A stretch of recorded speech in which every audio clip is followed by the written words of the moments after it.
তিনি তো একটা দলের কথা মতো একটা সরকার প্রধান হয়ে সিদ্ধান্ত নিতে পারেন না।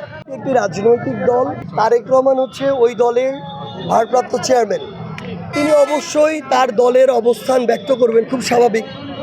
ডক্টর ইউনূস হচ্ছেন অন্তর্বর্তীকালীন সরকারের প্রধান উপদেষ্টা। বাংলাদেশের সক্রিয় রাজনৈতিক দল প্রায় ৪৫টার মতো আছে রেজিস্ট্রেশন প্রাপ্ত। তিনি তো একটা দলের কথা মতো একটা সরকার প্রধান হয়ে সিদ্ধান্ত নিতে পারেন না। তিনি সকল রাজনৈতিক দলের মতামতের ভিত্তিতেই নেবেন এবং তিনি বলেছেন এটা জুনের মধ্যে।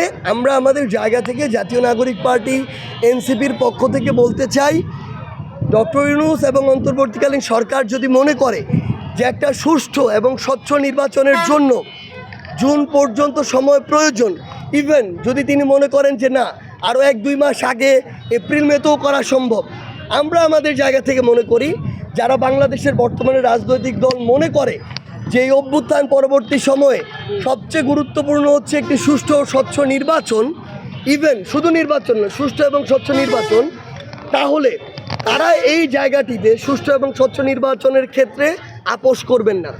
সেক্ষেত্রে আমরা মনে করি যে অন্যান্য রাজনৈতিক দলগুলোর সাথে কথা বলে তিনি এবং সামগ্রিক বিবেচনা একটা নির্বাচন হবে, সেখানে আইন শৃঙ্খলা রক্ষাকারী বাহিনী এখন ওই অবস্থায় আছে কিনা, বিচার বিভাগ ততটা ফেয়ার কাজ করতে পারবে কিনা, এবং সবচেয়ে গুরুত্বপূর্ণ নির্বাচন কমিশন নিয়ে অনেক অভিযোগ আসছে।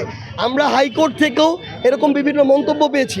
এই নির্বাচন কমিশন একটি ফেয়ার ইলেকশন দিতে পারবে কিনা, এটা সবচেয়ে গুরুত্বপূর্ণ।